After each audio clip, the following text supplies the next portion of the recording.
উনুন test of Bengal, সহজে রান্না শেখার ঠিকানা। আজ আমরা রান্না করব পটল দোরমা। এই দেখুন কত সুন্দর সুন্দর পটল দোরমা হবে। দেখুন পটলগুলো একদম মোটা। কোথা থেকে এনেছিস পটলগুলো বল? এইগুলো তো বনগা থেকে নিয়ে আসা। বনগা থেকে? হ্যাঁ, আমার কাকা বাড়ি থেকে। এই পটলগুলো আমিই ছেড়েছি। তাহলে এখন কে রান্না করবে, তুই? না, আমার দিদি। রেসিপিটা দেখে নিন। তাহলে শুরু করা যাক শাহী পটল দোরমার রেসিপি। প্রথমেই পটলগুলো কেটে নিচ্ছি। এখানে 700 গ্রাম পটল নিয়েছি।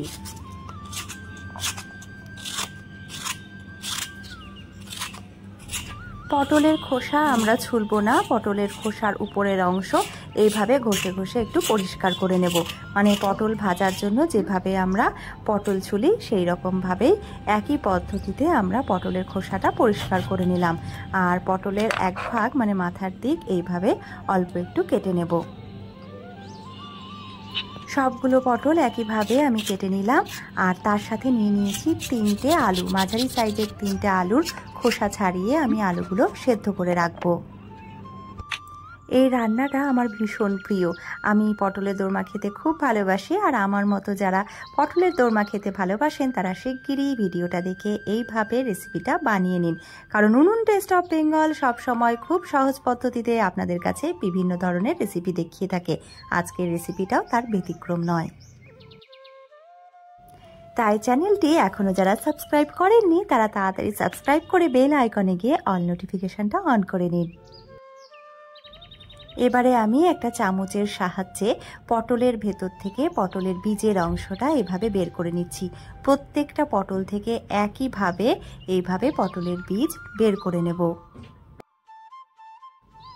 আমি আপনাদের কাছে বিভিন্ন রেসিপির সাথে সাথে একটা বার্তাও দিয়ে থাকি যে খাবার এবং জলের অপচয় করবেন না, খাবার ভাগ করে নেবেন, এতে ভালোবাসা বাড়ে।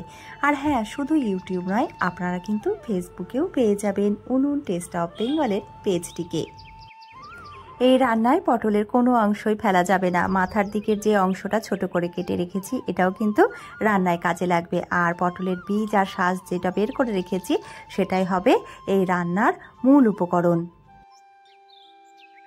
এখানে এই 2টো পেঁয়াজ এখনো আস্ত অবস্থায় রয়েছে, পরে এগুলো কুচি করে নেব।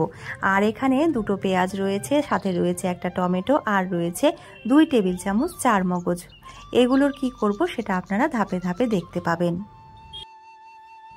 তবে প্রথমে পটলের বীজযুক্ত শাঁসটার আমি পেস্ট বানিয়ে নিচ্ছি। অল্প একটু জল দিয়ে খুব ভালো করে একটা মিহি মিশ্রণ আমি তৈরি করে নিলাম।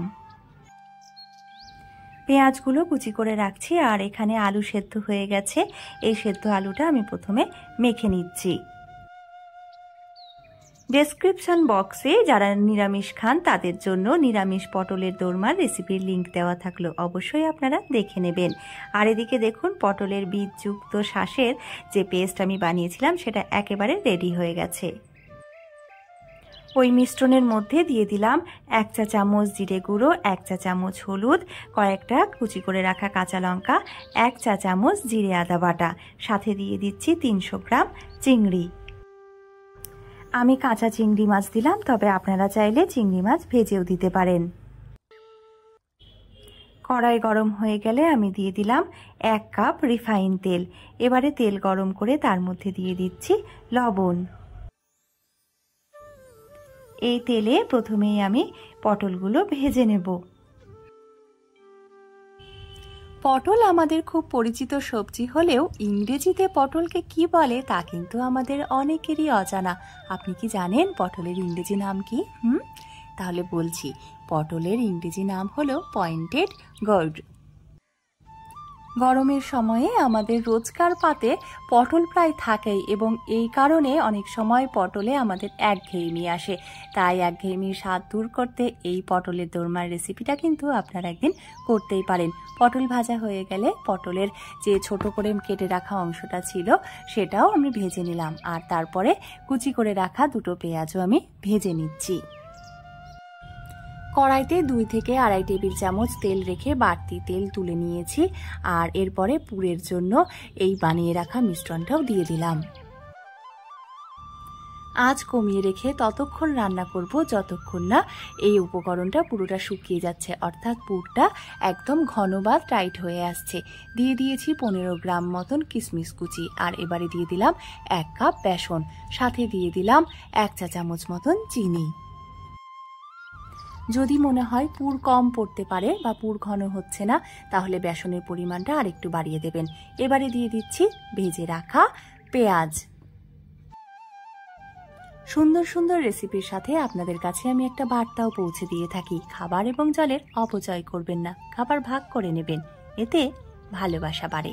এবারে কড়াইতে আমি দিয়ে দিলাম 1 কাপ মতন সরিষার তেল, আর তাতে ফোড়নে দিয়ে দিলাম গোটা জিরে, তেজপাতা, এর মধ্যে দিতে পারেন একটু শুকনো লঙ্কাও।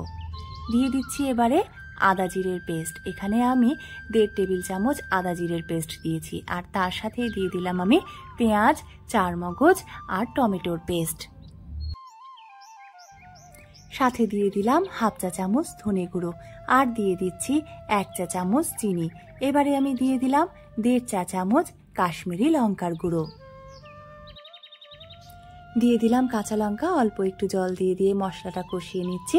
আর আপনারা চাইলে মশলাটা ধাপে ধাপেও দিতে পারেন, আর মশলাগুলো আলাদা আলাদা করেও পেস্ট করতে পারেন, কিন্তু আমি সাধারণত একসঙ্গে দিয়ে দিই, কারণ আমি খুব সহজে রান্না করতে এবং তাড়াতাড়ি রান্না করতে পছন্দ করি, তাই আমি একবারেই দিয়ে দিয়েছি। ওইদিকে মশলা কষানো হচ্ছে আর এখানে পুরটাও ঠান্ডা হয়ে গেছে। আমি এবার পটলের মধ্যে এই পুরগুলো দিয়ে দেব। এইভাবে চেপে চেপে পটলের ভেতরে পুরোটাই পুর আমরা মিশিয়ে নিচ্ছি। এই রান্নায় পটলগুলো আস্ত থাকায় বাচ্চারা ভীষণ মজা পায়, আর তারা এটা খেতেও পছন্দ করে। আপনারা দেখতেই পাচ্ছেন এই ছোট্ট সোনামণি কত যত্নের সাথে আমাকে এই রান্না করতে সাহায্য করছে, কারণ সেও এটা খেতে খুবই পছন্দ করে। আপনারা দেখতেই পাচ্ছেন যে পটলের ভেতরে আমরা পুরটা কিভাবে ভরে নিচ্ছি, একটুও ফাঁকা জায়গা রাখছি না, পুরোটাই চেপে চেপে যতটা সম্ভব পুর আমি ভেতরে দিয়ে দিচ্ছি। আর পটলের মাথার দিকের যে অংশটা আমরা ভেজে রেখেছি সেটাও বলেছি যে ফেলা যাবে না, এটা পটলের মুখটা বন্ধ করতে কাজে লাগবে। এবং এটা এমনভাবে সেট করতে হবে যাতে পুর বাইরে বেরিয়ে না আসে। আর ভালো করে আটকে রাখার জন্য একটা কাঠি দিয়ে অবশ্যই কিন্তু জুড়ে দিতে হবে। বিশেষজ্ঞরা বলেন পটলের মধ্যে থাকে প্রচুর পরিমাণে ভিটামিন। এছাড়াও যাদের গ্যাস্ট্রিকের সমস্যা রয়েছে তাদের গ্যাস্ট্রিক জনিত সমস্যা দূর করতে সাহায্য করে থাকে পটল।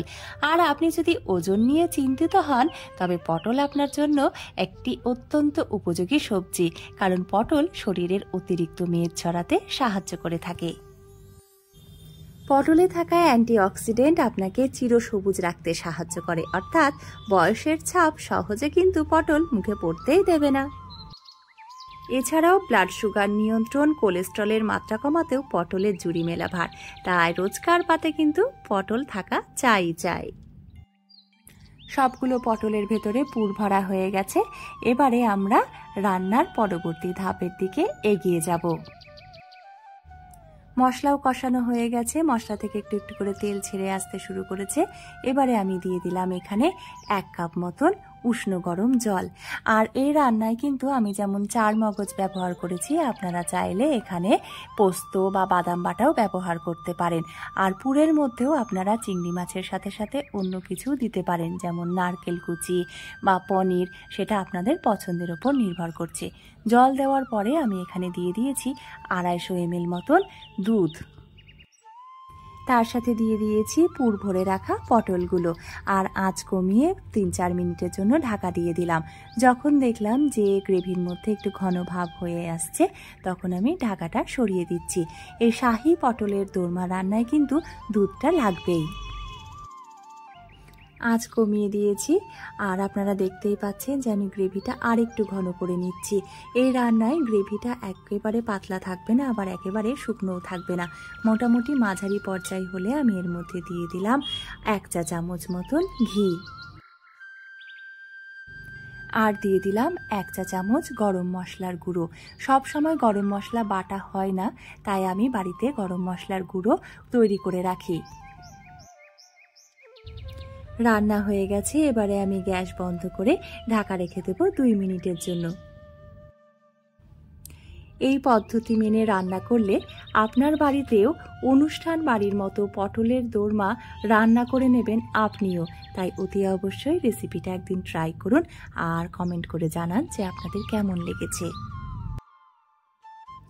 যার জন্য আমার আজ পটলের দোরমা রান্না করা, তাকেই প্রথমে আমি খেতে দিচ্ছি। আর চলুন শুনে নিই তার কাছে যে আজকের রান্নাটা কেমন হয়েছে। এই দেখুন একটা বড় বানানো একটা পটলের দোরমা, দেখুন একটু ঝোল নিয়ে নি।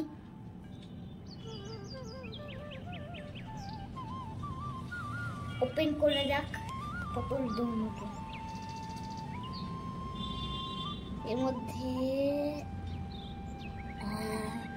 এই দেখুন চিংড়ি মাছ।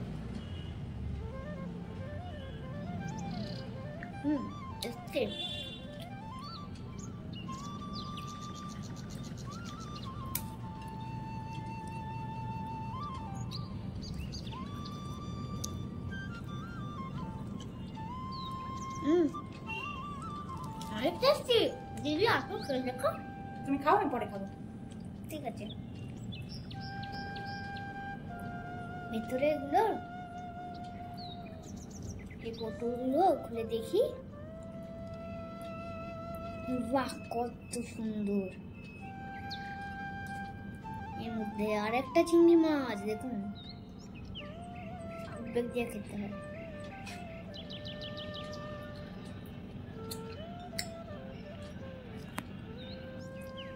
আপনারা দেখছেন উনুন টেস্ট অফ বেঙ্গল। লাইক করুন, শেয়ার করো আর সাবস্ক্রাইব করো।